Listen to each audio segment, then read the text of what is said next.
Mesdames, Messieurs, bonsoir et bienvenue sur le plateau de la Grande Team. C'est toujours un plaisir d'être en votre compagnie. Nous serons en direct pendant 90 minutes. Si vous êtes amoureux du sport, sachez que vous êtes à la bonne adresse. Ensemble, nous pourrons faire le décryptage de toute l'actualité sportive nationale et aussi internationale. Je serai donc accompagnée de la lumineuse Joëlle Héraclide. Bonsoir Joëlle. Bonsoir. Comment vous allez? Toujours bien. C'est toujours un rayon de soleil sur le plateau quand vous êtes là. Merci beaucoup. Et à vos côtés, Dago Charles. Bonsoir Marie-Christine. Bonsoir Dago Charles. Quel beau sourire. Oh là là. Si j'ai le meilleur sourire qui le tient, oh là là. je suis le meilleur des hommes. Bonsoir Henri-Joël. Bonsoir Marie-Christine. Comment vous allez Henri-Joël? Très bien. Henri-Joël essaie de sortir le sourire aussi. Non, j'ai pas le même sourire que Héraclide, j'ai pas le même sourire que Dagocha, j'ai pas le même sourire que... Vous avez votre sourire à vous, j'ai le sourire qui est d'Henri-Joël. tout aussi magnifique. Voilà. Et à vos côtés, le grand Roger Stéphane. Bonsoir Marie-Christine. Roger Stéphane, c'est quoi ça? Comment ça va? C'est un air charmeur. Ouais, les hommes sereins, c'est comme ça. Panique jamais. Bonsoir Roger Stéphane. Comment allez-vous? Très bien. Il est serein. Il est serein. Voilà, Roger Stéphane nous a contaminés. On est donc tous sereins et on débute l'émission. Mais d'abord, on vous propose le sommaire. Sommaire, la Grande Team propose ce soir LGT News. L'avenir d'Amad Diallo, auteur d'une excellente saison avec Sunderland, est au cœur de notre actualité. Sans oublier la situation de Lionel Messi au PSG. Bonne soirée sur la 3.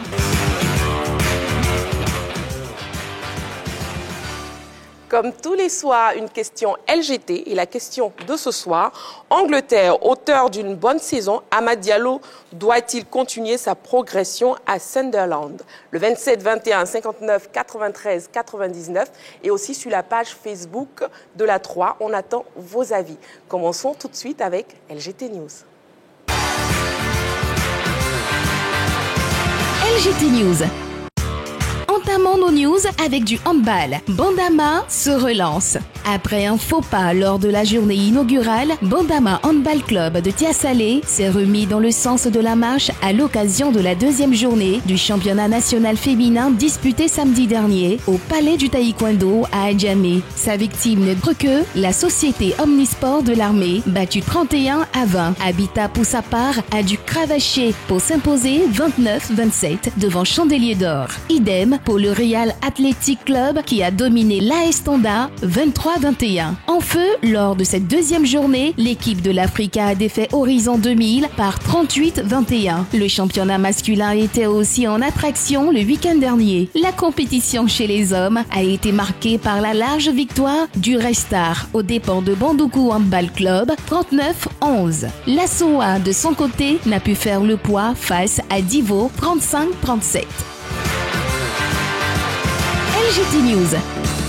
Festival des sports olympiques. Dimbokro attend 2000 participants. La ville de Dimbokro va vivre une ambiance particulière le week-end prochain à la faveur du Festival des sports olympiques dénommé FESPOL. À en croire le Comité national olympique Côte d'Ivoire qui chapeaute cette activité, 2000 participants sont attendus. 207 athlètes issus de toutes les disciplines olympiques prendront part à ce festival. L'objectif est de mettre en lumière l'olympisme en allant au contact d'autres localités. En tout cas, le CNOCIV met les bouchées doubles pour réussir l'organisation du FESPOL. Et ce n'est pas Patrice Remarque, coordonnateur de l'événement et conseiller du président chargé des projets olympiques, qui dira le contraire. La FESPOL, c'est un événement sportif que le Comité national olympique organise pour justement célébrer tous les sports et permettre à la population de la Côte d'Ivoire de connaître les aspects des différents sports olympiques qui existent en Côte d'Ivoire. Donc la FESPOL sera organisée du 5 au 7 mai 2023 dans la ville de Dimbokro. LGT News.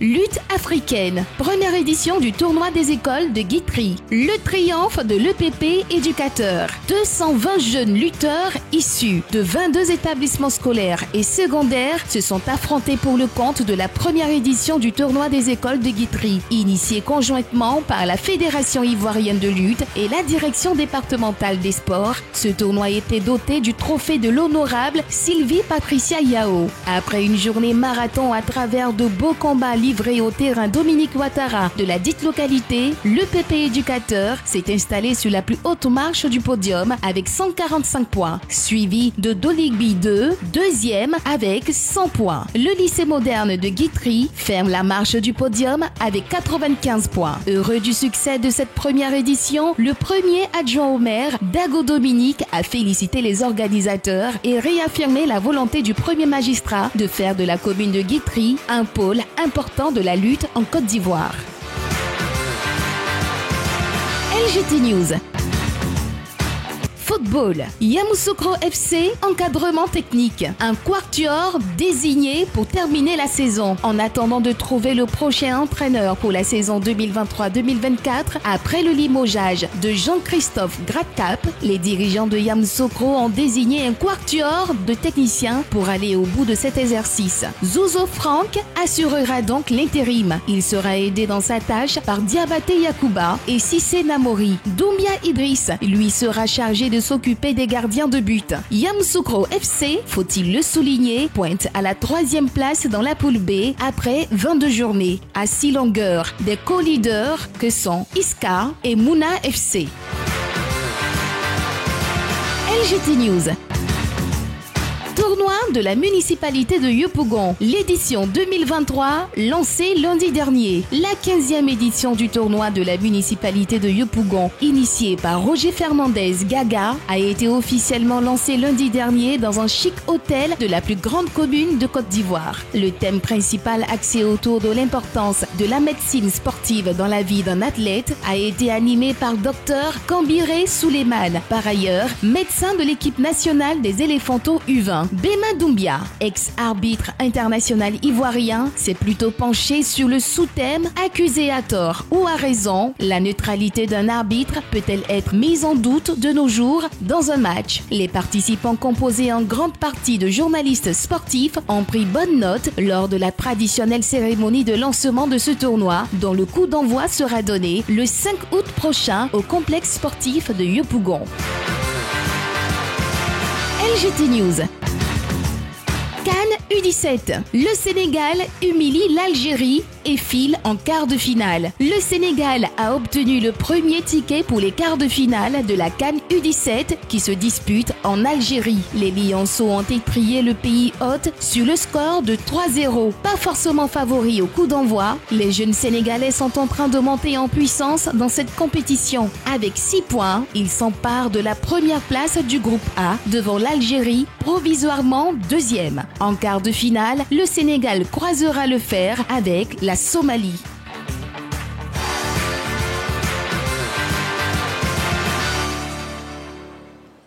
Autre information, la sprinteuse américaine Tori Bowie est décédée.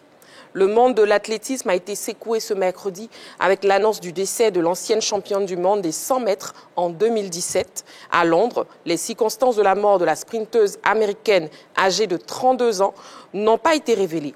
La 3 adresse ses condoléances les plus attristées à la famille biologique de l'athlète et au monde sportif. Roger Stéphane. Oui, c'est une nouvelle un peu triste, la disparition de cette grande athlète, 32 ans. Malheureusement, on ne sait pas encore de quoi elle est décédée véritablement. Dans les prochains jours, les enquêtes vont peut-être nous situer véritablement. Elle a été vice-championne olympique aux 100 mètres en 2016, c'était à Rio. Dans la foulée, en 2017, elle devient championne du monde. Et puis, elle a fait une très belle campagne à Rio. Elle a eu 3 médailles à Rio. Elle était spécialiste du 100, 200 et du 4x100. Généralement, ce sont des courses de vitesse. Des femmes qui vont très très vite. C'était l'une des meilleures au monde. En 2019, au Mondial de Doha au Qatar, c'était l'une de ses dernières apparitions sur une piste. Parce qu'après, il y a eu la méforme. Elle n'a plus retrouvé son niveau d'antan. Elle avait terminé 4e au saut en longueur. C'est une autre discipline, une autre spécialité. Ça veut dire que c'était une très très grande athlète. Elle va rester peut-être dans la lignée des grandes sprinteuses qu'a connu les États-Unis. Notamment, je pense à Florence Griffith-Joyner, qui a été championne dans les années 80. Il y a eu Marion Jones également dans les années 90. C'était peut-être l'une des rares athlètes, derniers athlètes à pouvoir rivaliser avec les flèches jamaïcaines que sont Fraser, Thompson et Jackson, 3 dames qui nous fatiguent, qui nous fatiguent énormément également avec nos sprinteuses. Donc oui, c'est un peu dommage qu'elle soit partie si tôt, 32 ans. Elle a peut-être la possibilité encore de revenir à Paris 2024. Ce ne sera pas le cas. On ne la verra plus sur les pistes, mais elle nous a donné beaucoup de plaisir et bien que son âme repose en paix. Effectivement, que son âme repose en paix. Joël Héraclide, avec vous, on va parler de la CAN U17. Oui, moi je suis très amusée et en même temps très fière de ce que font les jeunes du Sénégal. Après, voilà, c'est le résultat de 10 ans de travail. C'est des gamins qui sont arrivés très très tôt dans les grandes académies sénégalaises comme Génération Foot, comme Diambar, et qui aujourd'hui voilà, ont évolué, ont pris le temps d'apprendre. Ils sont dans des centres de formation qui sont en partenariat avec des grands clubs français où ils ont la possibilité d'avoir des Européens qui viennent au Sénégal faire des stages. Ils ont la possibilité d'avoir des jeunes Français qui viennent une semaine, 10 jours pour découvrir la culture, mais aussi faire des matchs et des entraînements avec eux. Voilà, c'est le résultat et je pense qu'on devrait prendre exemple. Je pense que cette CAN U17, ça va être encore un très grand exploit des Sénégalais. Henri Jo, avec vous, Yamoussoukro FC.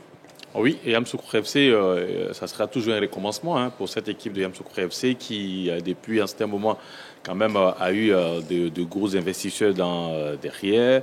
Un bon projet a été mis en place, notamment la construction d'un centre hyper équipé pour permettre à l'équipe d'avoir des conditions de travail assez intéressantes. Sauf qu'au niveau des résultats sportifs, ça coince un peu. L'année passée, Yamoussoukro est passé tout près de la montée. Cette saison, on voyait cette équipe de Yamoussoukro parmi les prétendants sérieux à la montée, sauf qu'à 3 journées de la fin, cette équipe de Yamoussoukro pointe à la 3e place, à 6 points des 2 leaders que sont Iska et Mouna. Et encore une fois, Yamoussoukro, visiblement, c'est vrai, même si mathématiquement c'est pas fini, mais quand on voit un peu ce qui est en face, les 2 concurrents de devant et surtout les résultats enchaînés par cette équipe de Yamoussoukro, on s'est dit que ça serait encore difficile. Et la conséquence, c'est le départ de Gradcap et l'arrivée de Zozo Franck et de Diabaté et les autres, ce quatuor qui va prendre en main cette équipe de Yamoussoukro. Hier, on évoquait quand même les prétendants sérieux pour prendre la succession du technicien français. On a évoqué les noms comme Oussou Israël, Bilek Bani et son ami de tous les jours qui l'accompagne. Ce qui veut dire que ce quatuor qui va terminer la saison, on n'aura pas ces noms cités, précités arrivés cette saison. C'est-à-dire, le successeur viendra la saison prochaine.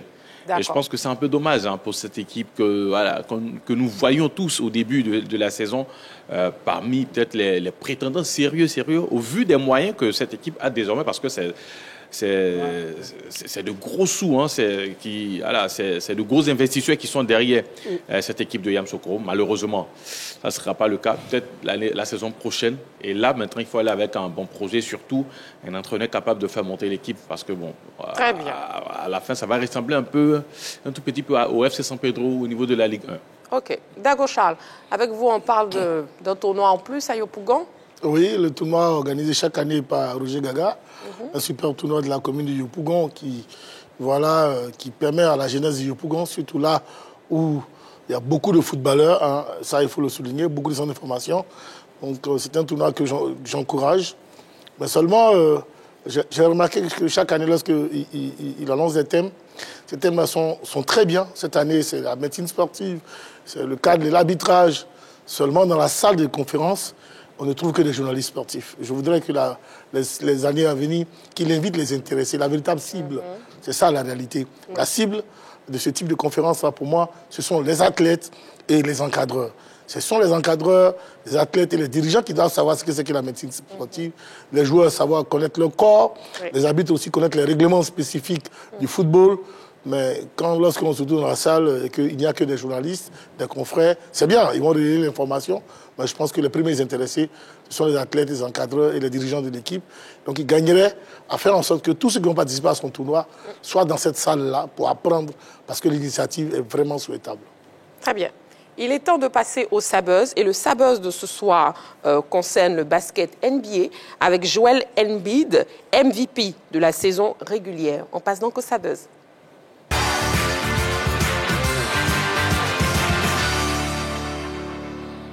On regarde cet élément vidéo et on en parle juste après. Rien ne prédestinait Joel Embiid à devenir une star de la NBA. Lui qui a d'abord joué au football, puis au volleyball, avant de s'improviser basketteur à 16 ans, a été désigné MVP de la saison régulière du plus prestigieux championnat de basketball au monde. Le sportif camerounais des Sixers de Philadelphie est devenu hier mardi le deuxième Africain désigné MVP après le Nigérian Hakeem Olajuwon. Cette consécration symbolise la domination des basketteurs étrangers en NBA. Cet accomplissement vient récompenser la progression constante d'Embiid qui a fini meilleur marqueur du championnat lors des 2 dernières saisons. Son entrée au palmarès de cette prestigieuse distinction consacre pour la 5e année consécutive un joueur non américain. Alors, madame, messieurs, quel commentaire faites-vous de cette consécration de Joel Embiid, désigné MVP de la saison régulière en NBA? Joel Irakli. Déjà, il est la preuve qu'on peut commencer par un sport et finir MVP dans un autre. C'est vraiment ce qui est intéressant, en tout cas pour moi, son profil. C'est de partir, être né au Cameroun, d'arriver avec un papa qui faisait du handball, d'arriver à faire parce que son père voulait qu'il fasse du volley, parce qu'il disait que le basket était trop violent. Finalement, il est très bon au basket, il rentre dedans, il arrive à aller aux États-Unis et maintenant il est MVP. Donc voilà, c'est vraiment un parcours qu'on peut donner et à qui on peut partager avec les jeunes que vous pouvez commencer gymnaste et finir pro dans le handball ou en basket. Voilà. Effectivement. Chacun son destin. Effectivement. Henri Joël? Je pense que c'est le résultat quand même de beaucoup d'années de travail. Parce que ça n'a pas été facile quand il est arrivé aux États-Unis. D'abord, beaucoup de blessures, il faut le dire. Dans ses débuts, il ne jouait pas. Et beaucoup de personnes se posaient la question pourquoi les Sixers l'avaient drafté. Donc, il y avait déjà cela. Il était assis sur le banc, il regardait certains matchs. Ensuite est venue la période où il a fait ses débuts. Ce n'était pas aussi concluant que ça. Parce que, voilà, souvent, ce n'est pas évident de percer tout de suite en NBA. Et puis après, il y a cet envol de Joel Embiid. Ce qui est intéressant, c'est qu'aujourd'hui, avant lui, il y a eu Antetokounmpo, il y a eu Jokic et lui, c'est-à-dire des big men, comme on aime les appeler au niveau du basket, qui deviennent MVP ces dernières années. Ça montre que les choses sont en train de changer. Avant, on avait plus des ailiers forts, des meneurs qui étaient MVP, mais aujourd'hui, ça a changé. Et ça montre que lui, son travail, le travail qu'il a mené depuis pas mal d'années, depuis son arrivée aux États-Unis, ça a payé. Ça a payé. Et puis, derrière, je suis content pour lui parce que, d'abord, la porte a été ouverte par un autre joueur camerounais qui est en NBA, Luc Mbah-Mout, qui a organisé des camps de basket au niveau du Cameroun. Et c'est dans ces camps-là qu'il a été révélé. Donc c'est pour cela que c'est très intéressant pour, par exemple, certains athlètes africains, parce que nous sommes en Afrique, qui réussissent et qui, souvent, on demande de tendre la main aux autres, pas souvent des camps au niveau du basket, et souvent par d'autres systèmes qui peuvent mettre en place pour permettre à d'autres aussi de pouvoir briller. Voilà, c'est le fruit du travail. Il a travaillé tout ce temps, même si ces derniers temps, tout le monde juge qu'il a beaucoup parlé aussi. Un peu la grande gueule, voilà, en griffe du côté de la NBA, mais bon. Finalement, il mérite son prix. Mais par contre, quand il a été désigné, il n'a rien dit. Hein. Il était ému. Il a pleuré. Voilà, il était ému, il pleurait, tout ça. Mais j'aime bien une des phrases d'Henri Joël Bois, là. Quand on est l'athlète qu'on a réussi, il faut tendre la main aux autres pour les faire réussir. Ça, c'est très bien. Et je suis content de l'entendre dire ça. Maintenant, Il veut faire référence à quoi, ce monsieur? Alors, Joël, c'est le fruit de la progression. Depuis de nombreuses années, il est l'un des meilleurs à son poste au niveau de la NBA. L'année dernière, il a tourné autour de 33 points. Pour vous, vous pensez que c'est ça son secret? Oui, non, son secret, c'est que c'est un pivot qui est très grand. Il fait 2m13, 127 kilos. C'est un intérieur qui est très, très polyvalent. C'est la nouvelle donne aujourd'hui. Hein. Les intérieurs qui sont très, très polyvalents, qui sont capables d'être à plusieurs postes. Il est puissant devant. Il est très, très dissuasif quand il est sous la raquette pour les équipes adverses. Donc, tout ça cumulé, faut que c'est un formidable champion. Il a des statistiques énormes, 54% de réussite, 10 rebonds, 4 passes, 1 contre 1, 2 contre 1 par match. Il est excellent. C'est la figure de pro aujourd'hui du basketball au niveau de la NBA. Pendant 2 ans, il a terminé deuxième derrière Jokic. Pendant 2 ans, il a terminé deuxième. Et puis la troisième année, il prend. En tout cas, bravo, félicitations à lui. Il a énormément travaillé dans sa carrière. Cette année, par exemple, il a manqué 15 matchs. Hein. Malgré l'écart qu'il y a dans le classement de Jokic que lui, il a manqué 15 matchs. Donc vous imaginez s'il avait joué les 15 matchs, il aurait peut-être fait exploser quelques chiffres. Mais en tout cas, c'est un formidable basketteur. Moi, je ne le regarde pas tout le temps, mais je vois quelques extraits dans des journaux. C'est un garçon énormément impressionnant. Et là, en ce moment, c'est lui qui est en train de porter cette équipe des Sisters. Mais avec cette distinction, est-ce qu'on ne dirait pas justement que le basketball africain est en train de s'exporter, Dago Charles?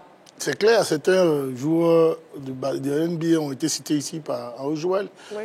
Donc quand on fait, je veux dire, un feedback, on sait que beaucoup d'athlètes africains ont les capacités de devenir ce type de joueur-là.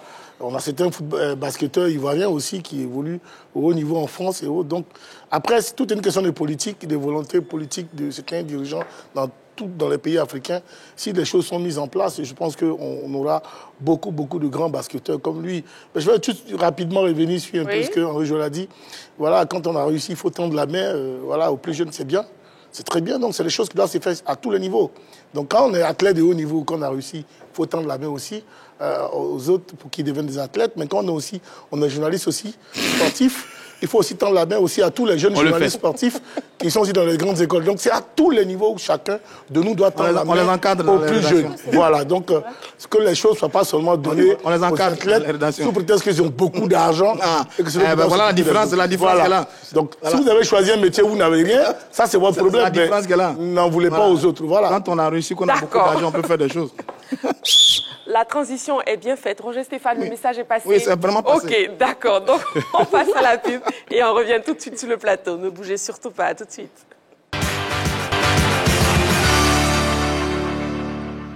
Nous sommes toujours en votre compagnie, accompagnés de Dago Charles, Joël Héraclide, Roger Stéphane et Henri Joël. Henri Joël, vous désirez ajouter quelque chose? Oui, rapidement, en ce qui concerne les Africains, hein, l'africanisation même de la NBA, il faut savoir qu'en 2019, on a eu les Toronto Raptors qui ont été champions de NBA et leur président, c'est un Africain, c'est Massaü Ujiri.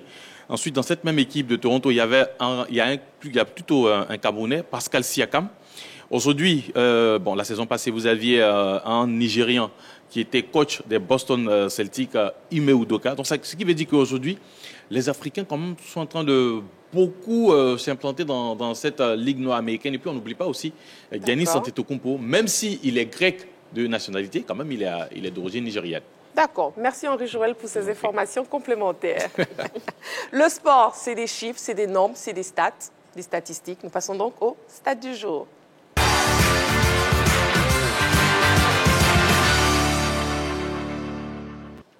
« 19. C'est le nombre de pénaltys arrêtés par le gardien français Mike Maignan dans sa carrière sur 52 tentatives adverses, soit un taux de réussite de 36,54%. Le portier de 27 ans a stoppé 3 des 5 derniers pénaltys adverses. 69. En s'imposant devant Toulouse FC, le week-end dernier, le RC Lens a battu le record de points historique du club en Ligue 1. Avec 69 points, c'est un de plus qu'en 1997-1998, la saison du premier titre de champion de France des 100 et or. 31. Seko Fofana et Jean-Michel Seri comptant chacun 31 titularisations, toutes compétitions confondues. C'est le record pour les internationaux ivoiriens en Europe cette saison. Messieurs et madame, quelle impression vous laisse Mike Maignan dans l'exercice des pénaltys? Joël Héraclide. Mike, c'est un des gardiens, pour moi, qui va vraiment marquer l'histoire des gardiens de but à travers le monde. Il fait une saison incroyable. Il nous a fait des choses extraordinaires. Après, un petit peu déçu qu'il n'ait pas pu faire la Coupe du Monde, parce qu'il était blessé. Mais en vrai, c'est pour moi, aujourd'hui, un des jeunes afro-caraïbéens en devenir. Et je pense qu'il va vraiment marquer les esprits d'ici encore 1, 2, 3 saisons. Dago Charles, c'est votre avis? Oui, il est bon. 36% d'arrêt, voilà, c'est pas donné à tout le monde. Parce que les pénaltys, en général, c'est du 70 contre 30. 70 pour les attaquants, parce qu'ils ont 32 mètres, ils ont 7 mètres 32 pour pouvoir mettre le ballon au fond. Et donc, les gardiens de but ont franchement du mal, généralement, à arrêter ces buts-là, ces pénaltys. Et avoir un gardien de but qui, à coup sûr, rassure sa défense ou ses coéquipiers à 50% pour pouvoir arrêter un pénalty. Quand on intergardien dans les buts, écoutez, on ne peut que s'en réjouir et puis être serein. En tout cas, moi, il m'a agréablement surpris sur certains arrêts. Sur sa ligne, il sort des ballons qui sont beaucoup plus que des pénaltys. Parce que des coups de tête qu'il enlève, je pense, si ma mémoire est bonne, en équipe de France, sur les 6 mètres, sur les 6 mètres, pendant qu'il est sur sa ligne, ça, franchement, ça montre que c'est un gardien en devenir. Et surtout qu'il n'a que 27 ans, il a encore 10 ans de carrière devant lui.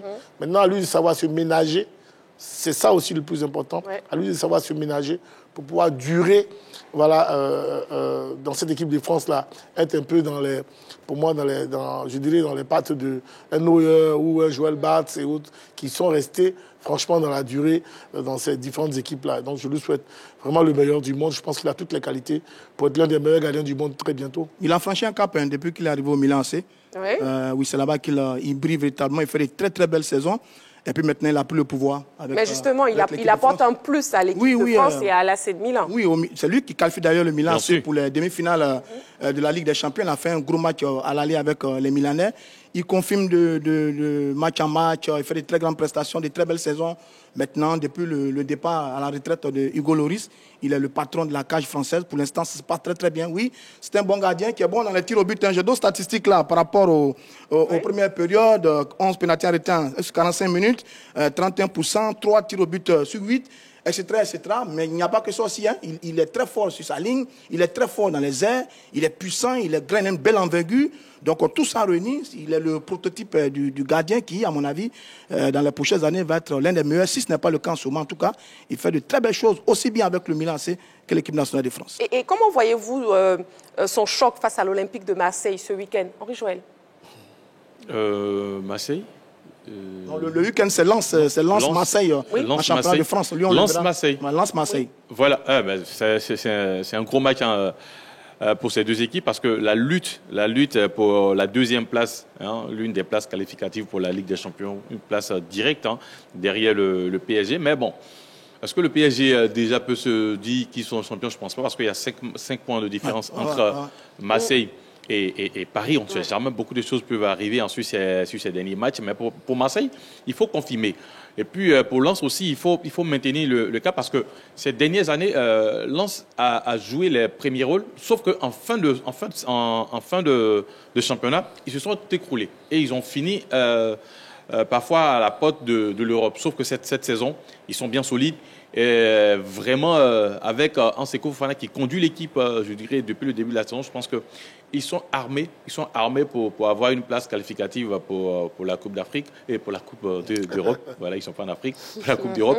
Et surtout, cette victoire 3-1 face à l'équipe de Monaco, quand même, vient confirmer ce que tout le monde a pensé de cette équipe de Lens. Ils sont très, très solides et je pense qu'ils vont arriver loin cette saison. Maintenant, pour le match face à Marseille, ça va être un match âprement disputé entre ces deux équipes parce que les Marseillais voudront garder cette deuxième place derrière Paris et pourquoi pas peut-être mettre la pression aussi sur Paris sur cette fin de championnat. Roger Stéphane, un mot sur Seko Fofana et Jean-Michel Seri aussi. Bon, j'avoue que Seri Jean-Michel est en championship en Angleterre. On ne le voit pas trop jouer. Pour être honnête, on ne le voit pas trop jouer. Par contre, Seko Fofana, on le voit régulièrement avec le championnat de France.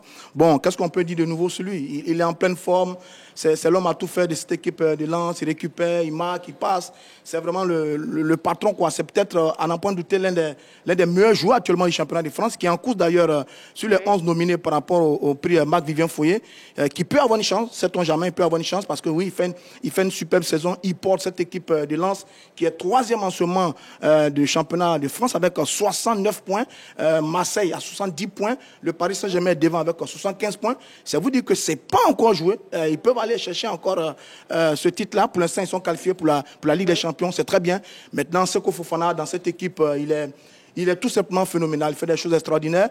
Maintenant, c'est Jean-Michel. Oui, lui également, il a toujours été un formidable milieu de terrain. C'est vrai qu'il est un peu perdu en ce moment sa place de titulaire avec les éléphants de Côte d'Ivoire. Mais c'est un formidable garçon qui a su se relancer au niveau de la 2e division en Angleterre.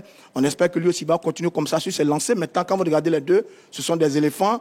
Au bout, il y a la CAN. On est heureux de les voir aussi brillants. Parce que Seko Fofana, à la vérité, c'est un vrai phénomène. Quand il est sur le terrain, on espère qu'il viendra ici et porter cette équipe des éléphants de Côte d'Ivoire. Donc Jean-Michel et Seko Fofana, qu'est-ce qui explique cette régularité en club, Tago Charles? Alors moi, je pense qu'il y a l'expérience. C'est Jean-Michel, il a aussi bourlingué dans différents championnats. C'est pareil pour Seko Fofana. Ils ont beaucoup appris dans les différents championnats où ils sont passés. Et surtout, Seri Jean-Michel a une grosse expérience internationale, contrairement à Seko Fofana. Voilà, et donc, parce que Seri Jean-Michel a déjà vraiment fait des matchs, beaucoup plus de matchs en équipe nationale de Côte d'Ivoire. Donc aujourd'hui, ils savent se ménager, ils connaissent leur corps, ils savent, parce qu'il y a plus de 25 ans déjà, il y a une certaine habitude, il y a un certain coaching personnel qu'on se fait, et puis il y a le conseil des médecins. Donc quand on voit que ces garçons, ensuite 36 journées, arrivent à jouer 31 matchs titulaires, ça veut dire qu'ils connaissent leur corps, ça veut dire que c'est des véritables professionnels. Et donc, franchement, je suis très flatté de voir qu'un garçon comme Seri Jean-Michel, qui a pris beaucoup de coups moralement, parce qu'être titulaire de l'équipe nationale de Côte d'Ivoire, après se retrouver sur le banc, et dans de dur, au niveau du championnat, avec Fulham, partout où il est passé, mais toujours être au top, physiquement, techniquement, être titulaire dans tous les clubs où il est passé. Quand bien ça finit bien et finit la saison, il a souvent la malchance d'être lâché par ses clubs, mais là où il va, il continue de travailler et puis garde sa place titulaire. Ça, franchement, je lui tire mon chapeau. Et puis à Seko Fofana, pour moi, de sortir de ces frasques-là, parce qu'il faut reconnaître quand même qu'au-delà du talent qu'on lui reconnaît tous, il a un peu trop de frasques. Il faut qu'il sorte de là, il faut qu'il joue au ballon, il faut qu'il joue au foot. Parce que c'est ce qu'il sait faire. Et s'il le fait bien, tous les encouragements dont vient de parler Roger, Stéphane et autres, ça sera toutes les bénédictions des Ivoiriens en général qui iront vers lui. Parce que je tiens à lui dire, aujourd'hui sur ce plateau, que quand les Ivoiriens te vomissent, il était difficile d'en sortir dans ton championnat. Des exemples comme ça, je peux en citer à foison. Et donc, franchement, on lui souhaite le meilleur du monde, qu'il finisse champion de France avec son club. Si ça peut être le cas, ce n'est pas le cas. Franchement, qu'il se mette dans toutes les dispositions possibles, parce que la Côte d'Ivoire compte sur lui pour cette CAN-là à domicile. D'accord, très bien. Si vous nous prenez en marche, on vous permet de revoir les news avec LGT News. LGT News. Entamons nos news avec du handball. Bandama se relance. Après un faux pas lors de la journée inaugurale, Bandama Handball Club de Tiasalé s'est remis dans le sens de la marche à l'occasion de la 2e journée du championnat national féminin disputé samedi dernier au Palais du Taekwondo à Adjamé. Sa victime n'est autre que la société Omnisport de l'armée, battue 31-20. Habitat pour sa part a dû cravacher pour s'imposer 29-27 devant Chandelier d'Or. Idem pour le Real Athletic Club qui a dominé l'AS Tonda 23-21. En feu, lors de cette 2e journée, l'équipe de l'Africa a défait Horizon 2000 par 38-21. Le championnat masculin était aussi en attraction le week-end dernier. La compétition chez les hommes a été marquée par la large victoire du Restar aux dépens de Bandoukou Handball Club 39-11. La SOA de son côté n'a pu faire le poids face à Divo 35-37. LGT News. Festival des sports olympiques. Dimbokro attend 2000 participants. La ville de Dimbokro va vivre une ambiance particulière le week-end prochain à la faveur du Festival des sports olympiques dénommé FESPOL. À en croire le Comité national olympique Côte d'Ivoire qui chapeaute cette activité, 2000 participants sont attendus. 207 athlètes issus de toutes les disciplines olympiques prendront part à ce festival. L'objectif est de mettre en lumière l'olympisme en allant au contact d'autres localités. En tout cas, le CNOCIV met les bouchées doubles pour réussir l'organisation du FESPOL. Et ce n'est pas Patrice Remarque, coordonnateur de l'événement et conseiller du président chargé des projets olympiques, qui dira le contraire. La FESPOL, c'est un événement sportif que le Comité national olympique organise pour justement célébrer tous les sports et permettre à la population de la Côte d'Ivoire de connaître les aspects des différents sports olympiques qui existent en Côte d'Ivoire. Donc la FESPOL sera organisée du 5 au 7 mai 2023 dans la ville de Dimbokro. LGT News. Lutte africaine, première édition du tournoi des écoles de Guitry. Le triomphe de l'EPP éducateur. 220 jeunes lutteurs issus de 22 établissements scolaires et secondaires se sont affrontés pour le compte de la première édition du tournoi des écoles de Guitry, initié conjointement par la Fédération ivoirienne de lutte et la direction départementale des sports. Ce tournoi était doté du trophée de l'honorable Sylvie Patricia Yao. Après une journée marathon à travers de beaux combats livré au terrain Dominique Ouattara de la dite localité, le PP éducateur s'est installé sur la plus haute marche du podium avec 145 points, suivi de Doligby 2, deuxième avec 100 points. Le lycée moderne de Guitry ferme la marche du podium avec 95 points. Heureux du succès de cette première édition, le premier adjoint au maire, Dago Dominique, a félicité les organisateurs et réaffirmé la volonté du premier magistrat de faire de la commune de Guitry un pôle important de la lutte en Côte d'Ivoire. LGT News. Football. Yamoussoukro FC, encadrement technique. Un quatuor désigné pour terminer la saison. En attendant de trouver le prochain entraîneur pour la saison 2023-2024, après le limogeage de Jean-Christophe Gradcap, les dirigeants de Yamoussoukro ont désigné un quatuor de techniciens pour aller au bout de cet exercice. Zouzo Franck assurera donc l'intérim. Il sera aidé dans sa tâche par Diabaté Yakouba et Sissé Namori. Doumbia Idriss, lui, sera chargé de s'occuper des gardiens de but. Yamoussoukro FC, faut-il le souligner, pointe à la 3e place dans la poule B après 22 journées, à 6 longueurs des co-leaders que sont Iska et Mouna FC. LGT News.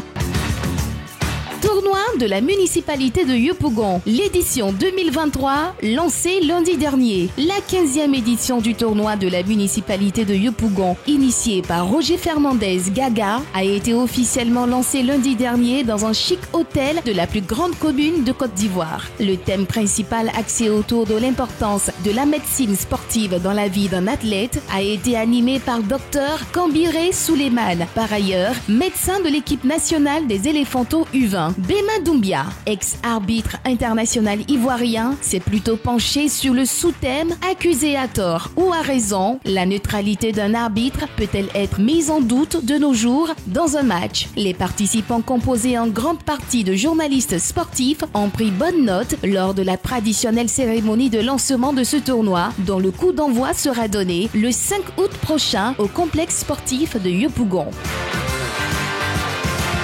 LGT News.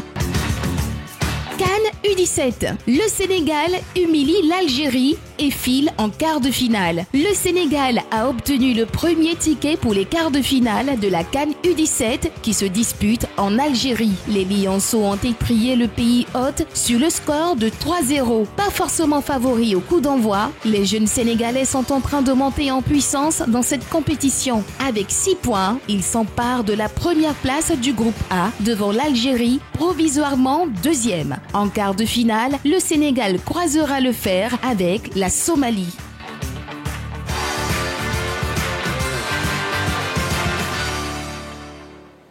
Le téléphone est ouvert. Nous attendons donc vos avis concernant la question LGT. Angleterre, auteur d'une bonne saison, Amad Diallo doit-il continuer sa progression à Sunderland? Le 27, 21, 59, 93, 99. N'oubliez pas l'indicatif plus 225 si vous nous appelez hors de la Côte d'Ivoire et aussi sur la page Facebook de la 3. C'est le sujet de l'actu de ce soir.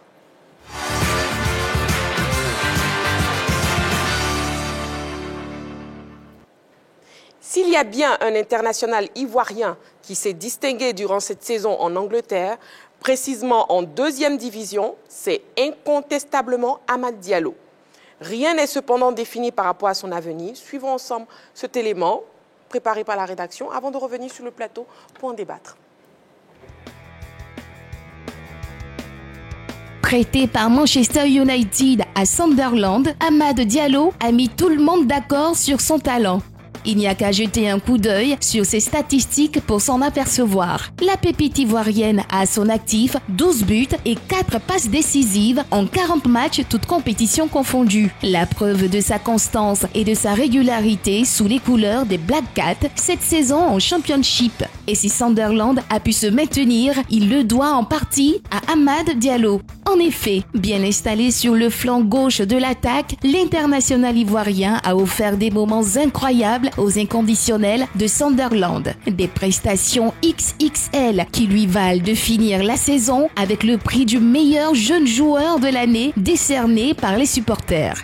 À l'issue d'une belle saison couronnée par cette distinction personnelle, la question qui demeure sur toutes les lèvres reste l'avenir d'Amad Diallo. Doit-il continuer sa progression à Sunderland ou revenir à Manchester United pour confondre tous ses détracteurs? Le joueur semble avoir fait le choix de revenir chez les Red Devils. Mais selon son entourage, cette décision n'est pas formelle. L'ancien sociétaire d'Atalanta est désormais suspendu aux lèvres de son club Manchester United. Alors, madame, messieurs, la question est donc posée à vos panonceaux, oui ou non? Amad Diallo? Un non pour Joël Héraclide, non oui, pour Dago Charles, pas de oui non Joël Héraclide. donc je vois le non. Un non pour Dago Charles, un oui pour Roger Stéphane, un non pour Henri Joël. Roger Stéphane, pourquoi oui? Vous êtes oui, parce que je pense qu'il est dans une très bonne dynamique en ce moment du côté de Sunderland. Ouais. Il a fait une saison vraiment magnifique. Après ses passages à vide à United et à Rangers prêtés, là, il a réagi très bien. Il a réussi à s'intégrer parfaitement. Il porte l'équipe, il met beaucoup de buts. Ses statistiques sont très, très belles. Et j'estime qu'il ne faut pas qu'il casse son élan. Il faut qu'il reste davantage sur 2 saisons pour avoir la confirmation de ce qu'il a réalisé pour l'instant. Parce qu'on n'est qu'à une seule saison, si je m'abuse. Donc oui, il faut rester encore un certain temps, s'affermir davantage, mûrir davantage, et puis peut-être après, penser à retourner du côté de Manchester United. Parce que le retour à United ne dépend pas de lui non plus. Ça dépend des dirigeants qui l'ont prêté. Est-ce qu'ils ont besoin de lui en ce moment dans l'effectif de l'équipe? Ça, c'est à voir. J'ai vu une de ses interviews dans laquelle il dit oui, il avait envie de retourner, etc., etc. Mais maintenant, il y a des paramètres qu'il ne maîtrise pas. Mais j'estime qu'il faut qu'il reste un peu encore à Sunderland, prendre ses marques, s'imposer davantage, mûrir, s'enrichir, et puis après, peut-être attaquer la Première Ligue. Parce qu'il y a été une première fois à United. Ça ne s'est pas très, très bien passé. Il se sent... Il est tellement bien avec Sunderland qu'à mon avis, il devait prendre un peu de temps encore. Ok, voyons si c'est l'avis de M. Diomandé Mamadou qui nous appelle de Sipilou. M. Diomandé Mamadou, bonsoir. Christine. Oui. Tout me fait. Vous allez bien? Salut Rodia. Oui, salut. Je salue Joël. Ça, monsieur Héraclide. Ah, Joël Héraclide, parce qu'on a deux Joël. On a Henri Joël, on a Joël Héraclide. Bon, Henri Joël, garçon. Henri Joël, bonsoir. Maintenant, la belle Joël Héraclide. Bonsoir. Bonsoir. Sa couleur vraiment va avec sa beauté. Elle a un visage du tout et puis la veste noire. Merci, monsieur Demandé. Oui. Tu es là, non? Toujours. Bon, alors seulement grâce à et ça ira. Bon, aujourd'hui, on parle d'Amad Diallo. Monsieur Demandé Mamadou, répondez-nous. Oui, moi, ce que je voulais pour notre jeune talentueux Amad Diallo, oui. Je veux qu'il fasse encore 1 an d'expérience encore avec cette année. Pour que vraiment, s'il saute là maintenant, il sera bien formé. C'est comme un serpent qui est bien caché. Quand le serpent est bien caché, il devient très beau et il devient vraiment féroce. Donc, si Amad Diallo, vous pouvez rester encore 1 an à cette année. Là, c'est ce talent qu'il est produit pour cette équipe-là. Je sais que c'est le plus son porte-bonheur. Avec cette équipe-là, il pourra aller avec 1 an de formation encore, d'attente et d'expérience et de patience. Donc, à la 3, on a ensemble. Toujours. D'abord, alors on va sec pour la finale. Merci beaucoup, monsieur Demandé Mamadou. Henri Joël. Le non, moi pourquoi? j'ai dit non parce qu'il a de la place à prendre à Manchester United. Il a de la place, c'est vrai. On m'a dit qu'il est jeune et autres, mais il fait une belle saison. Et surtout à son poste du côté de United en ce moment, il n'y a pas un joueur qui arrive tout de suite à s'imposer. Donc, comme je l'ai dit, il y a de la place. Au niveau des ailiers à United, vous avez Anthony, le Brésilien. Vous avez Marcus Rashford. Bon, lui, il est indéboulonnable. C'est l'homme à tout fait de United. C'est un allié. Mais il ne joue pas sur le même côté que Amad Diallo. Celui qui est sur le côté d'Amad Diallo, il s'appelle Anthony, le Brésilien. Et jusqu'à présent, malgré la grosse somme déboursée par Manchester United pour le faire venir, il n'a pas réussi à véritablement s'imposer. Donc, comme je le disais, il y a de la place. En plus, vous avez Anthony Elanga, qui, lui, depuis le début de la saison, a perdu sa place.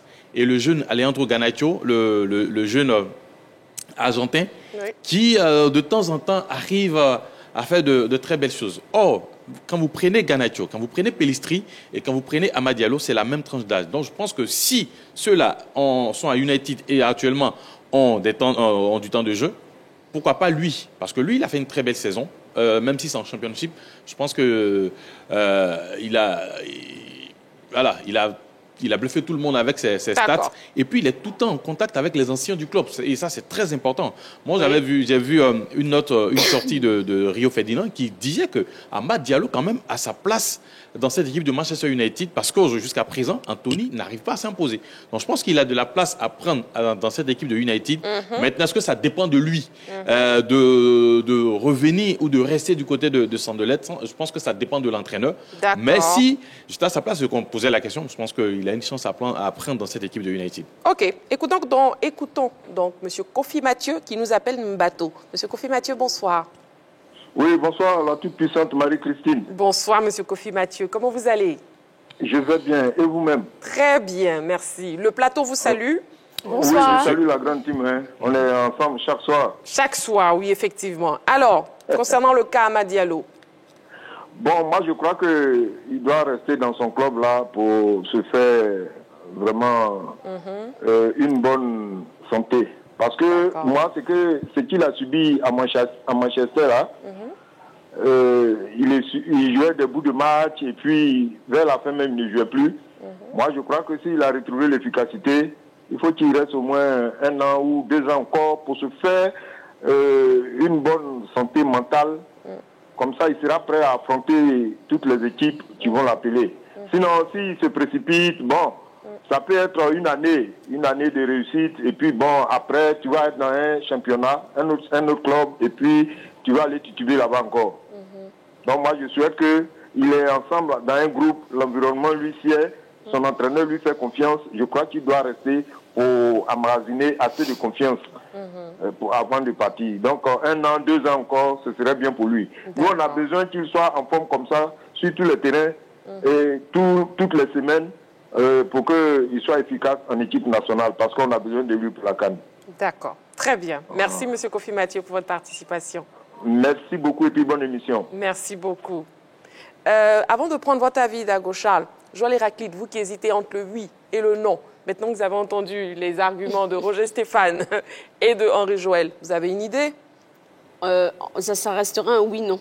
Bon, d'accord. Bon, alors, un oui, parce que c'est important pour les jeunes joueurs d'être bien assis sur leurs capacités et sur leur force mentale. Pour ça, il faut compétir, il faut être dans des équipes où on se sent à l'aise, où on a sa place, où on prend de la place, et donc se sentir tout à fait il faut qu'il se sente dans son élément pour pouvoir évoluer. Cependant, la Championship est pour moi, une des divisions les plus difficiles du monde.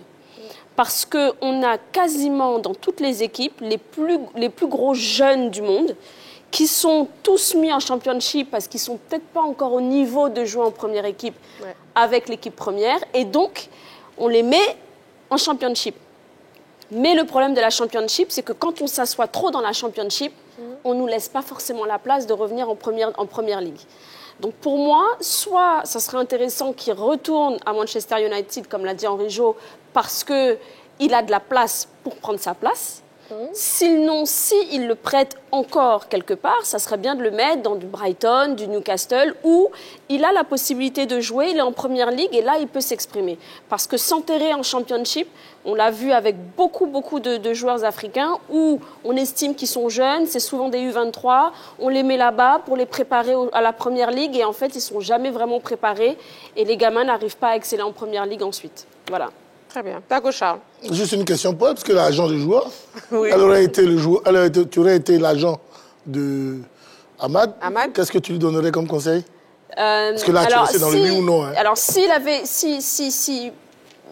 pour parler très terre à terre, si on avait le choix aujourd'hui de le sortir, moi personnellement, je lui aurais proposé qu'on vise un championnat beaucoup plus tranquille, où il peut exceller comme un championnat français. Donc une équipe comme Lens, par exemple, c'est bien. L'Olympique lyonnais, c'est bien. Marseille, c'est bien. Monaco, c'est bien, parce qu'il peut vraiment... c'est lui qu'on verra. Ouais. Et la problématique de la Première Ligue, c'est ça, c'est qu'ils prennent des joueurs très tôt pour pouvoir les sécuriser, sauf que quand ça ne fait pas l'affaire une fois, deux fois, ils sont passés à la trappe, ils sont sur le banc. D'accord. On a M. Fofana Média qui nous appelle de Boaké. M. Fofana Média, bonsoir. Bonsoir, Marie-Christine. Comment vous allez? Je vais très bien. D'accord. La grande team vous salue. Bonsoir. Je salue la grande team. D'accord. Alors, la question LGT. Amad Diallo doit-il continuer sa progression à Sunderland? Henri, bonsoir. Bonsoir, M. Fofana. Je salue Henri d'abord. D'accord. Nous étions à Boaké ensemble. Non, c'est ça. Ah, d'accord. Voilà le secret. On a compris. Oui, M. Fofana. On a tout compris. Fofana, c'est bon. Non, par rapport aux questions, oui. C'est vrai, je réagis très bien. Et il dit qu'il n'a qu'à aller dans un autre... Il n'a qu'à rester toujours là-bas. Là. Moi, je ne veux pas ça. Je veux qu'il n'a qu'à aller dans une autre ligue. D'accord. Parce que ce n'est pas qu'il va rester là-bas toujours. Et puis, il y a un moment à l'autre, et puis, il va me sortir après avec une autre équipe. Ceux qui les ont prêtés là, 6 2 reprennent, il n'a qu'à lui donner. Il n'a qu'à reprendre là-bas. Parce que être dans la Ligue 1 là, mieux que dans la Ligue 2. Sachez que moi, je veux que le petit n'a pas de performance, il dirige le pour effectivement. Coupe d'Afrique. D'accord. OK. Voilà. C'est noté. C'est ça qui est mon souhait. C'est noté, M. Fofana. Merci. Merci beaucoup. À vous aussi. Dago Charles, vous avez posé une question, mais on n'a pas entendu vos arguments par rapport à votre avis. On vous écoute? Oui, je suis en grande partie d'accord avec son premier non. Parce qu'effectivement, la Championship, c'était un championnat réservé beaucoup plus aux jeunes promoteurs.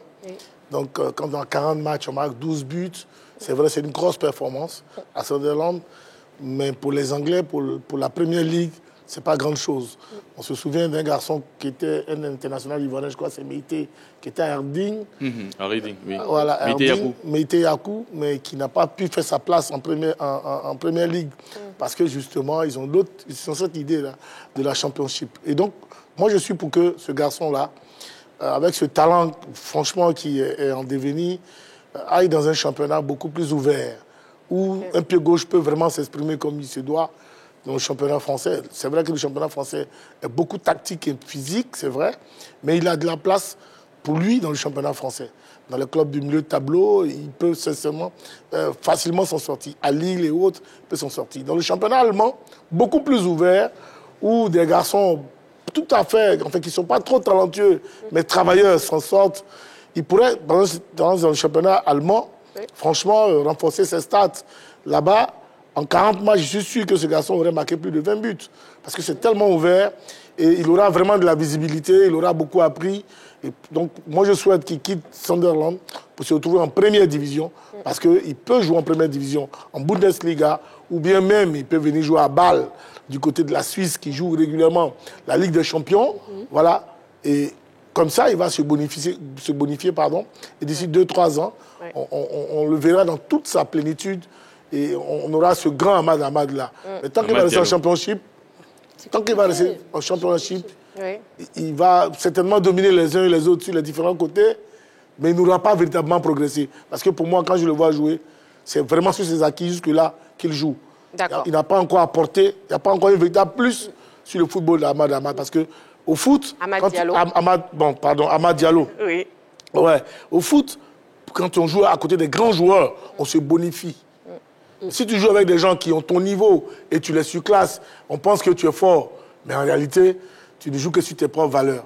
Donc ce garçon qui a du talent, pour moi, ce serait de jouer dans un championnat où il joue à côté de plus grands que lui, à côté desquels il va beaucoup apprendre et il va franchir un autre cap. Voilà vraiment ce que... Très bien. Ça tombe bien que vous parlez des statistiques, parce que justement, on va regarder le tableau des statistiques, de ces statistiques. Marie-Joëlle ? 58% de buts impactants, 75% de passes décisives impactantes, 12 buts depuis le début de la saison, 4 passes décisives. Il a joué 40 matchs, 2838 minutes jouées. Il a écopé 3 cartons jaunes, 0 carton rouge. Il est bien. On a M. Kwame qui nous appelle d'Adjamé. M. Kwame, bonsoir. Oui, bonsoir. Vous allez bien? Oui, très bien. Et chez vous? Très bien, merci. Alors, on vous écoute concernant la question LGT. Ouais, moi, à mon niveau, il a fait une très belle performance au niveau de la Champions League. Mais je ne veux pas qu'il retourne encore à Manchester. D'accord. Parce que avec les performances qu'il a fait, moi, je préfère qu'on le prête encore en France. Là, il va faire encore cette preuve pour revenir plus fort encore. Parce que s'il retourne à Manchester, c'est pour aller pour un autre challenge encore. D'ailleurs, pourtant, à Manchester, là, il y a trop... Il n'a pas encore le rythme de la Première Ligue. Donc, moi, je préfère qu'on le prête encore dans le championnat français. D'accord. OK. C'est vrai. Je voulais ajouter juste une chose. La plupart des joueurs qui ont quitté Manchester United, qui ont été prêtés très jeunes à d'autres clubs, là, leur retour est toujours difficile et ils ne sont pas acceptés à Manchester United. C'est le cas des Zaha. C'est le cas même de Saha. Je ne sais pas si vous vous souvenez le français. Lui, ça. Oui, ça. Et donc, il a eu une bonne carrière à Manchester. Non, mais après, ils ont eu beaucoup de difficultés pour pouvoir venir s'imposer. Donc, c'est après qu'il a gagné des galons en équipe nationale de France qu'il est revenu et il a eu sa place. Donc, ces équipes-là, franchement, ce n'est pas évident. Ce sont des équipes qui recrutent déjà des joueurs confirmés. Alors que ce garçon-là, je ne pense pas qu'il soit encore confirmé. Pour moi, il est encore à bien modeler. Et puis, d'ici 2 ans, on aura la... Non, mais là, moi, je suis pas d'accord. Stéphane, un commentaire justement sur ces statistiques. Moi, je suis pas d'accord. Bon, il a des belles statistiques. Hein. Oui. Vous voulez répondre à Dago, attendez d'abord. Oui. Il a des belles statistiques, c'est très bien. Mais moi, je dis que c'est dans l'optique de Sunderland ou Manchester United. Parce que quand même, ça récompense là, les lauriers là. Ce sont les supporters qui disent qu'ils sont satisfaits de lui, etc. etc. Ouais. Ce sont les supporters. Les supporters, très souvent, ils sont parfois dans l'émotion aussi. Hein. Il faut faire attention, ils n'ont pas le même regard que les techniciens, dirigeants et entraîneurs. Et je me souviens, Kerry Bertrand Bailly. Mais au-delà de ça, il était homme du match. Oui, bien. Et puis, il a de très bons chiffres aussi. On ne va même pas se le cacher.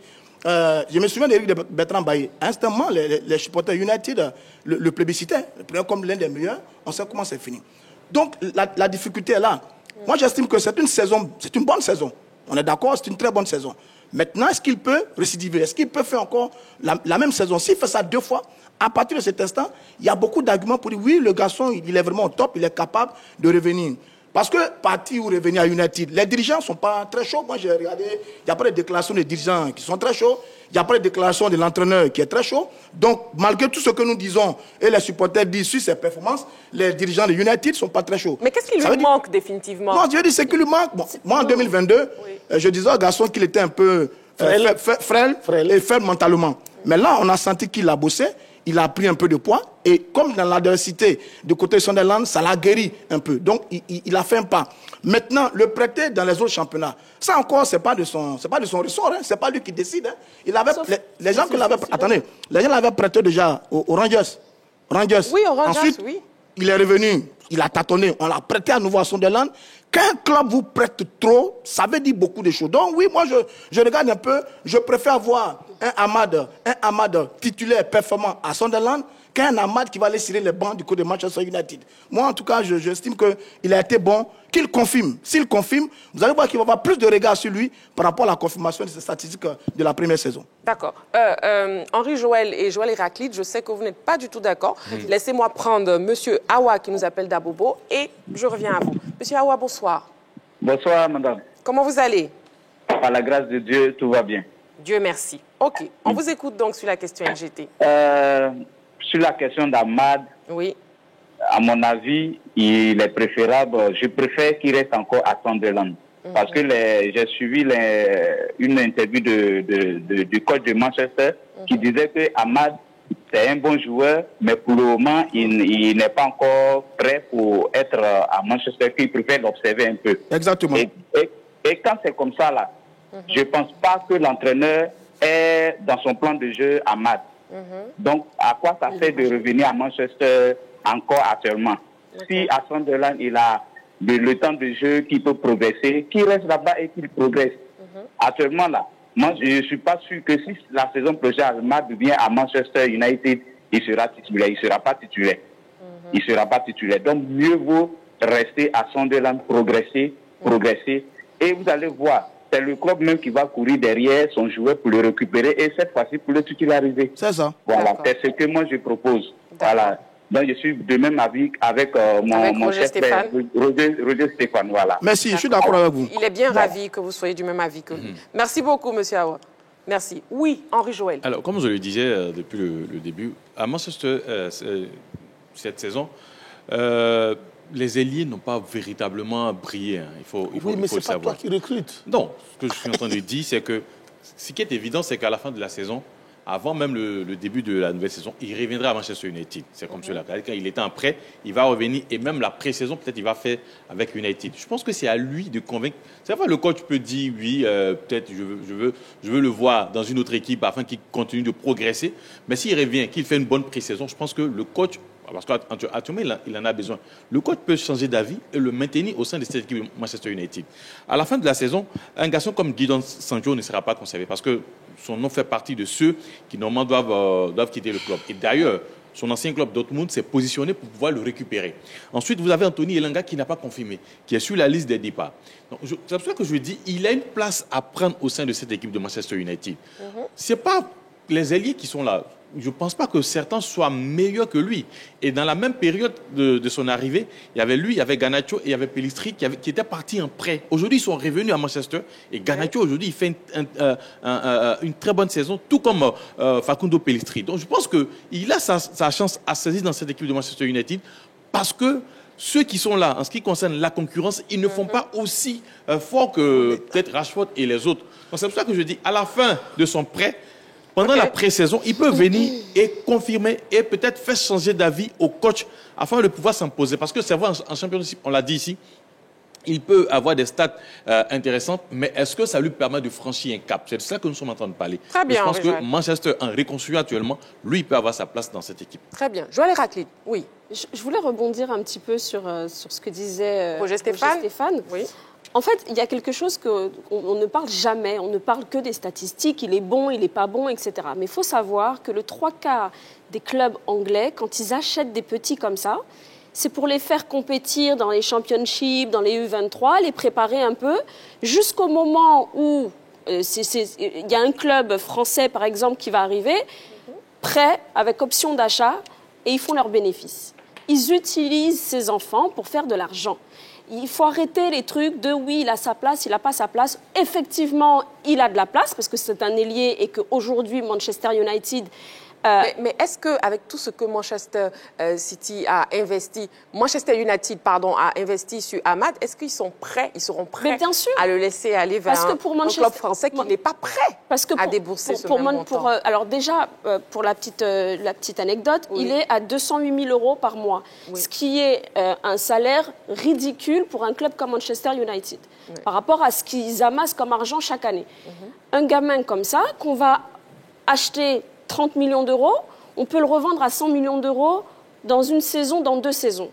Le coach ne fait pas la saison en termes d'effectifs. Comme disait Dago Charles, le coach ne décide pas qui veut recruter, sauf s'il a ça dans sa clause de contrat. Bien souvent, ce sont les directeurs sportifs qui prennent ce genre de décision et qui gèrent aussi avec les directeurs financiers qui est cher, qui est pas cher, est-ce qu'on peut payer, est-ce qu'on peut pas payer, et ils font des contrats incroyables, comme on peut voir d'ailleurs au PSG. Mais tous ces enfants-là, ce sont des investissements. On a vu avec Datro, il a fait qu'une seule saison en Norvège, il a été pris par Chelsea. Ils jouent en U23. Ce sont des gamins qui vont faire pousser, où ils mettent justement de l'investissement financier pour les faire grandir.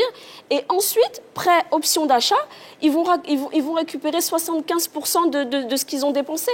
Ils n'ont pas Tous les jeunes qui sont pris dans ces grands clubs n'ont pas forcément leur place véritablement sportivement. Ouais. Ils sont utilisés pour acheter, revendre. C'est du chiffre d'affaires, c'est du bénéfice. Dago Charles, vous pensez pareil? Non, c'est clair. C'est son domaine d'activité. Et puis, moi, j'ai vécu ça. J'ai été prêté de Jazira au Koweït. Et donc, on sait comment ça fonctionne, même quand tu signes un contrat avec un club. Quand à un moment donné, il doit prendre un autre joueur à ta place, il veut bien te prêter après discussion. Si tu veux rester, tu restes, tu reçois son salaire. Mais sportivement, tu perds. Donc, c'est dans ce sens-là qu'il place ces jeunes gens-là dans tous ces clubs-là. Mais je suis d'accord aussi en partie avec Roger Stéphane. Hein. Si lui, son ambition est coûte que coûte de venir à Manchester United, OK, il peut rester encore deuxième année à Sunderland pour soi-disant apprendre. Mais à 21 ans, 22 ans, on n'est plus dans l'apprentissage, on est footballeur professionnel. Mais c'est ça, justement. Confirmé. Est-ce qu'il est suffisamment aguerri pour prendre une place de titulaire à Manchester United? Non, pas à Manchester United. Je crois pas. C'est que nous disons... Moi, je n'ai pas dit ici qu'il doit retourner à Manchester United. Manchester United est un club qui joue le haut du tableau chaque saison. Et ce n'est pas avec ces gamins-là qu'on joue le haut du tableau chaque saison. On le joue avec des joueurs confirmés. Donc, ce garçon-là, pour moi, il gagnerait à être prêté en Allemagne, en Suisse, dans les clubs qui jouent le haut du tableau en Suisse, comme Bâle et autres, qui jouent la Ligue des Champions, la Ligue Europa et autres. Il pourrait mieux s'aguerrir et il va encore renforcer ses stats. S'il vient en France à Lens, il a sa place. Il n'y a pas de raison que lui il ne soit pas titulaire à Lens. Et avec Lens, il va jouer la Ligue Europa ou bien la Ligue des Champions. Voilà ce que nous disons. En Allemagne, c'est pareil. Il peut bien entendu jouer dans les 5 premiers clubs allemands. Il y a sa place parce que le football est très ouvert. Des garçons qui ont joué au PSG, Nkunku et autres, qui n'avaient pas de place au PSG, au RB Leipzig aujourd'hui, ils caracolent tellement au niveau des stats qu'il est même très souvent appelé l'équipe nationale de France. Donc ce sont des championnats pour moi qui sont du niveau de ce garçon-là. S'il va en Allemagne ou en Suisse ou joue chez le champion de Belgique, par exemple, il n'y a pas de raison. Il joue à FC Bruges, il n'y a pas de raison qu'il améliore ses stats et qu'il aille dans un club beaucoup plus grand que dans la dimension de Manchester United. C'est-à-dire à Arsenal, à Everton et autres, il pourrait aller jouer dans ces clubs un peu plus tard. Mais sinon, à défaut de rester à Sunderland une saison, je souhaite qu'il aille en Allemagne ou en Suisse, dans les clubs qui jouent dans une club. Mais qu'il ne retourne pas à Manchester United, sinon, franchement, il va se casser la tête. Il va se casser la tête. Il a sa place à prendre. Il va pas se casser la tête. Merci, messieurs et madame. Le public sportif ivoirien s'est exprimé sur la question LGT. On l'écoute. À mon avis, je pense qu'Amad Diallo, il peut continuer avec sa progression, surtout s'il revient à Manchester United. Je crois qu'il va bien faire parce que cette année, il a vraiment joué une bonne année à Sunderland. Je pense qu'Amad Diallo peut faire beaucoup de grandes choses s'il reste concentré. Parce que c'est la concentration qui est la chose la plus importante. Il faudrait qu'il reste aussi assidu dans le travail. Et je pense qu'il pourra atteindre un niveau vraiment important. Et puis il pourra être aussi bénéfique pour la Côte d'Ivoire, c'est-à-dire l'équipe nationale. Donc je pense que Amad Diallo peut faire beaucoup de bonnes choses et je lui souhaite aussi bonne chance et que Dieu l'accompagne dans sa lancée. En tout cas, cette année, il a prouvé dans son club. Voilà, il a même marqué des buts. Il a même eu un trophée. Voilà, il a même eu un trophée. Donc, je pense bien que, en tout cas, ça peut bien l'arranger. Il peut aller loin encore dans sa carrière. Nous marquons une petite pause et juste après, on se retrouve pour le deuxième sujet de l'actu. On y va pour la pause.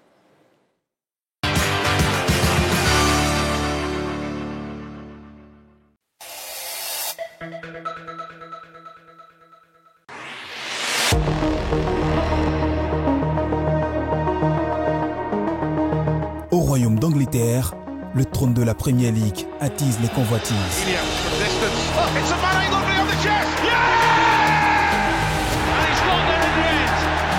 Traoré sends the box. Have a look. Had a hit. La frappe. Oh oui, quelle équipe magnifique. Quelle technique au-dessus de la moyenne. Et un contre à 0. Ils ont la possession. Ils arrivent à jouer dans les intervalles. Ils s'amusent comme au manège c'est longue du côté de l'ETS Stadium. Oui, comme si c'était à l'entraînement. Aucune bataille n'est gagnée d'avance.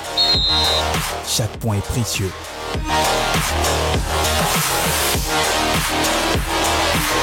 Les exploits des plus grands acteurs de cette palpitante saga du football se vivent sur la 3.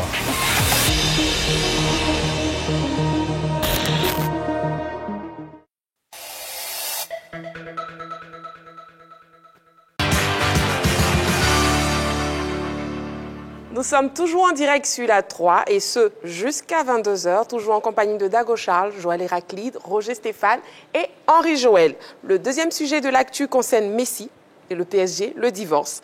L'aventure de Lionel Messi avec le Paris Saint-Germain semble prendre fin de façon dramatique. Non seulement le champion du monde argentin a subi une sanction disciplinaire de 2 semaines, mais aussi sa prolongation au club est fortement compromise, alors que son contrat arrive à expiration le 30 juin prochain. Quel commentaire global vous faites justement sur cette sanction, Roger Stéphane? Écoutez, sur les éléments présentés par les différentes parties, bon, la sanction a été prise par le club en concertation avec tous les décideurs. On a estimé qu'il a fait une escapade en Arabie Saoudite sans la permission de ses dirigeants. C'est une faute professionnelle. Donc oui, il y a une sanction de 2 semaines avec effet immédiat, je crois avec effet financier également. Mais voilà. il a quand même prévenu. Mais c'est ce qu'on ne sait pas. Non, Parce qu'apparemment, on ne le sait pas encore. Ce qu'on sait, c'est que ça n'a pas été validé. Oui. Il est vrai qu'il travaille, quelqu'un a dit, bon, il travaille pour beaucoup de personnes. Hein. Il travaille pour le Paris Saint-Germain, il travaille également pour l'Arabie Saoudite, donc il est ambassadeur pour la paix, je crois. Du tourisme. Ouais, donc il était allé, c'est un voyage qui devait effectuer à plusieurs reprises, ça a été annulé, cette fois-ci il ne pouvait pas, sur l'année. Maintenant, quand il part, est-ce qu'il informe véritablement ses dirigeants? Est-ce qu'il donne l'autorisation de partir? Il y a tous ces éléments qu'on n'a pas, mais ce qu'on a, c'est qu'il n'a pas eu l'autorisation et la sanction a été prise. Bon, c'est une affaire un peu cocasse. À mon avis, quand même, ça montre beaucoup de légèreté au niveau du Paris Saint-Germain, qui, comme je le dis souvent, n'est pas encore devenu cette institution forte-là, qui est un peu au-dessus des joueurs. On a le sentiment qu'au Paris Saint-Germain, les joueurs sont au-dessus du club. Si vous regardez l'affaire Mbappé, là, cette affaire encore, c'est un peu dommage. Deuxièmement, Messi, est-ce que Messi envoie un message un peu agacé par sa situation au club ou son envie de partir? Parce qu'il n'y a pas longtemps, on a lu qu'il a demandé une révalorisation salariale. Effectivement. Maintenant, après ça, il voyait ça informé. Est-ce qu'il a envie de partir? On ne sait pas, mais je trouve que le Paris Saint-Germain est un peu trop faible et Messi a manqué un peu de professionnalisme dans l'affaire. C'est dommage de voir que ce club en France qui porte l'étendard du football français est tout le temps sur la scène avec une histoire pareille. Je pense que c'est un épisode qui est très, très malheureux pour ce club du Paris Saint-Germain. C'est ces 2 très bonnes questions que vous avez évoquées, justement, Roger Stéphane, Joël Héraclide. Je me tourne vers vous. Est-ce que, justement, Messi a été professionnel sur ce coup? Et, dans un deuxième temps, est-ce que ce n'est pas la résultante de toutes ces frustrations qu'il a, justement, au club présentement? Alors, il faut savoir que dans ce genre de club, le 3/4 des joueurs sont gérés par leur propre entreprise. C'est des entreprises qui créent bien souvent avec leur famille, comme les parents de Kylian, qui ne sont pas les agents de Kylian, Messi qui a son père, Neymar qui a son père. Ils ont des entreprises autour d'eux qu'ils payent pour gérer tout ce qu'ils ont en extra. Il est ambassadeur du tourisme, il a des obligations d'ambassadeur. Si le club ne donne pas l'autorisation, il est sanctionné, voilà, 2 semaines out, sans salaire. Est-ce que ça change vraiment quelque chose qu'il n'ait pas de salaire pendant 2 semaines? J'en suis pas certaine. Cependant, pour avoir les informations inside, ça fait déjà 1 mois qu'il a décidé de ne pas continuer l'aventure avec le PSG parce que le projet ne lui dit plus rien. Il n'a plus envie d'être au PSG. Et surtout, ils sont déjà apparemment en négociation avec le Barça. Donc, à partir du moment où ça fait 1 mois que je n'ai plus envie d'être au PSG, donc je fais un petit peu ce que je veux, s'il m'enlève 2 semaines de salaire, à la limite, c'est pas grave, vu le salaire qu'il gagne tous les mois. Et surtout, je pense que la problématique au PSG, c'est qu'on a envie de gérer dans l'entièreté les joueurs, sauf que comme se bat Kylian Mbappé, il y a la propriété individuelle. Donc les joueurs ont le droit d'avoir des activités extra. Après, il y a les lois de la FIFA. Si un joueur n'a pas l'autorisation de se libérer pour X raisons que ce soit une naissance, bien souvent c'est accepté, mais si c'est ce genre de choses, marketing, si le club ne donne pas l'autorisation, dans les lois, il est sanctionnable. D'accord. D'accord, Charles. Est-ce qu'il faut voir dans cette sanction une manière pour le PSG d'humilier Messi?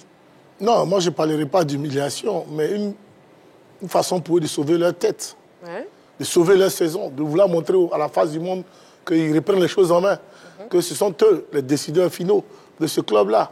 Parce que comme il a si bien souligné, ça faisait 1 mois que Messi a dit ça ne m'intéressait plus. Ça fait 2 fois que Messi a relancé son rendez-vous. Ça fait 2 fois qu'ils ont refusé. C'est la frustration qui a amené les dirigeants parisiens à avoir cette attitude. Et ils sortent d'une défaite 3-1 face à Lorient. Et c'est à la suite de la défaite que le lendemain, Galtier programme un entraînement. Mais Messi leur avait déjà dit que je partais. Mais comme Galtier venait de programmer l'entraînement, ils ont annulé son rendez-vous. Non, on ne va plus, tu dois rester. Voilà ce qui se passe. Donc ce sont eux qui n'ont pas été professionnels avant Messi. Mais lui, il devait respecter ses engagements. Donc à un moment donné, il faut être sérieux. Messi ne peut pas se lever, je ne crois pas. Un tel footballeur, dans un tel encadrement, ne peut pas se lever comme ça un matin, puis dire que je vais en Arabie Saoudite sans informer les dirigeants. Il est bien écrit que par 2 fois, ils ont ajourné ces voyages. Et il était question qu'ils voyagent le lendemain de leur défaite. Le lendemain de leur défaite, la frustration a fait de sorte que tous les dirigeants ont dit non, que vous ne devez pas bouger. Mais si les dirigeants ne donnent pas l'accord, partez de force.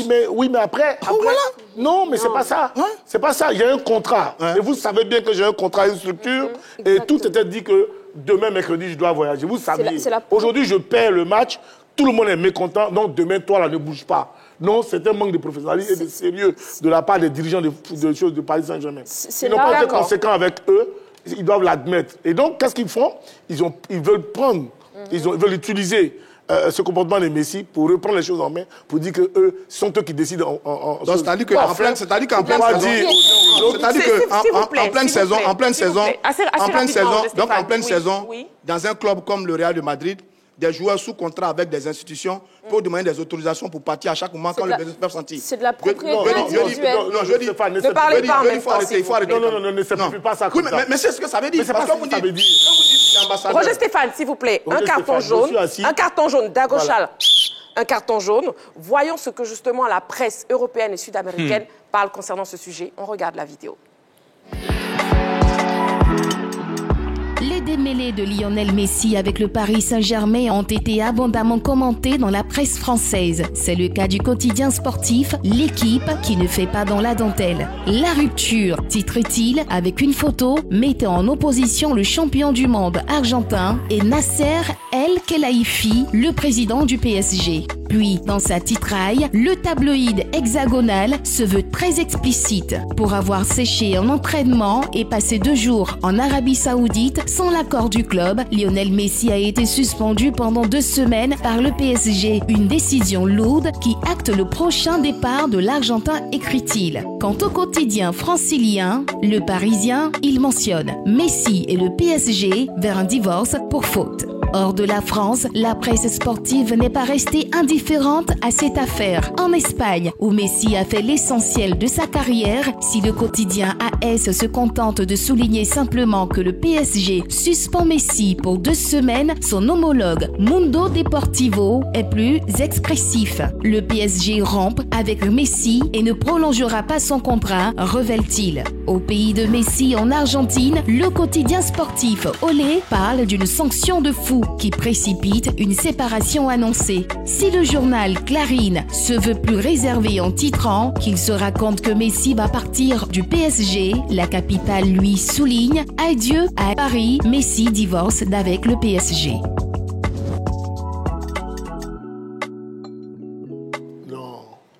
Nous fermons ce dossier PSG Messi et nous passons au plus calé.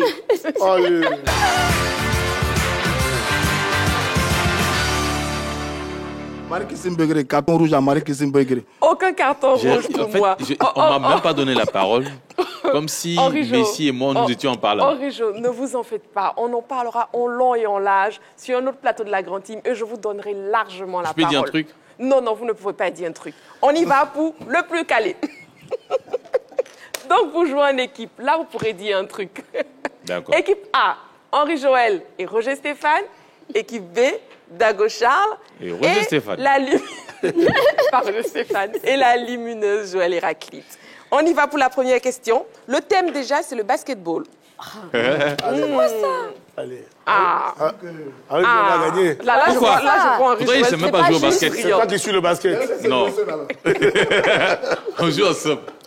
Première question. À quelle hauteur se trouve le cerceau du panier de basketball? Voilà ça. Bon, A. sachant qu'ils font 2 mètres. 3 mètres. Truc. B. 3,2 mètres. C. 3,5 mètres. Équipe B. Équipe B, réponse C. Équipe A, réponse C. Effectivement, c'est la réponse C. Le cerceau est à 3,5 mètres du sol. Ça, c'est pas fait de quelqu'un sur basket ici. Ça va, je connais. Deuxième question. En quelle année la Côte d'Ivoire a-t-elle remporté son premier titre de champion d'Afrique? A. 1981. B. 1982. C. 1985. Héraclite, cachez vos réponses. Hein. Moi, je cache, hein? Oh, mais c'est pas vrai. Non, vous trichez. Aïe. Équipe B. Non, vous trichez. Joël Héraclite, vous effacez. J'ai mis C. Oui. Je vais montrer. J'avais mis C. J'avais montré. On n'a pas vu, on n'a pas vu. Non, on n'a pas vu. Non. C'est elle qui commente. C'est moi qui dirais. C'est moi qui commente. J'ai montré C. Habite contre nous. Oui, effectivement. C'est Donc, C. C. Ne vous laissez pas perturber, Joël Héraclite. C'est eux. C'est pour votre équipe et c'est pour l'équipe A. Habite contre nous. C'est la réponse A. Ah, voilà. 1981. Voilà. La Côte d'Ivoire compte 2 titres de champion d'Afrique. Le premier en 1981 et le second en 1985. Il y avait 85 dedans. Normalement, on devrait avoir un demi-point parce qu'on n'était pas loin. 85 là, moi j'étais là. C'est ça. 85 là, j'étais là, je me souviens. C'est ça. Oh là là. Troisième question. Je ne savais pas qu'il y avait un premier d'abord. Laquelle de ces sélections africaines ne sera pas à la Coupe du Monde 2023? A. Égypte. B. Tunisie. C. Soudan du Sud. Égypte, Tunisie ou Soudan du Sud? J'ai écrit déjà. Non, parce que j'ai regardé, j'étais ici. De ce côté, et B. B pour tout le monde. Effectivement, c'est la réponse B. Tunisie. La Tunisie, championne d'Afrique en titre, n'a pu se qualifier pour le mondial 2023. Les 5 représentants africains sont la Côte d'Ivoire, l'Angola, l'Égypte, le Soudan du Sud et le Cap-Vert. Quatrième question. Au basketball, combien de temps dure une prolongation? A. 5 minutes. Prolongation dans le basket. B. 10 minutes. C. 12 minutes. 5 minutes. 10 minutes ou 12 minutes? C'est facile, ça.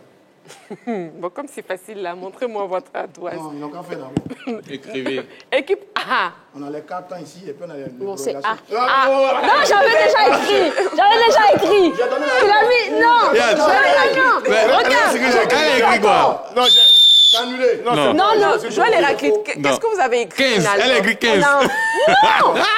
J'ai dit. Alors, qu'est-ce qui s'est passé? Non, elle a dit. Je vais vous expliquer On a ce qui s'est écrit passé. 5. C'est 15. En fait, j'ai Ne parlez pas en même temps. En fait, j'ai donné la réponse en disant il y a les 2 cartons pour l'international et pour la NBA. Donc, elle a pris le 5 là. C'est une tricherie. Non, 5 là, non. C'est pas vrai. 5 était déjà. Bon, je décide. Effectivement, elle a mis 5 minutes. Voilà. Je prends en compte. Voilà. C'est 5 Jesus. Donc, c'est la réponse A. C'est la réponse A. J'allais mettre A. Vrai. J'allais Je peux terminer. Merci. On joue plus. On dit 5 minutes. La Non, je joue plus. 5e et dernière question. Vous êtes obligé de jouer. On joue plus. Combien de temps maximum une équipe est-elle autorisée à faire dans son camp avec le ballon? Combien de temps maximum une équipe est-elle autorisée à faire dans son camp avec le ballon? Laisse. C'est bien fait. A. 6 secondes. B. 8 secondes. J'ai écrit. 10 secondes. Voilà. B et B. Effectivement, Ça, je B, connais. 8 secondes. On a joué au basket au lycée. Ça, Dago Charles, En basket, FIBA et NBA, passé les 8 secondes, l'adversaire récupère la possession de la balle. Bon, les résultats à présent. Non, on a gagné. Roulement de tambour. Égalité parfaite, justement. Bon, on va faire les amis. Chaque équipe va poser une question à l'autre. Mathieu, une dernière question. Vous nous départagez. Marguerite. Aucune dernière question. Non, on va poser une question à l'équipe adverse. On ne fait pas les Maman Koulibaly là pour... Égalité et l'équipe adverse va nous poser une autre question. Ouais, mais si c'est sur le basket, c'est pas juste. Si, c'est juste. C'est la fin de notre émission. C'est la fin de la grande team ce soir. A, B, C. Il y a des gens qui ont mis 5 ici. Il y a des gens qui ont mis 5 et puis ils ont validé. Roger Stéphane, Henri Joël, carton rouge. Mais je termine. Je veux un deuxième carton rouge. On se retrouve demain en direct à 20h30. D'ici là, prenez soin de vous. Et n'oubliez pas, faites du sport. La vie est juste. Je m'occupe de ceux-ci. La vie est injuste. La vie est très injuste.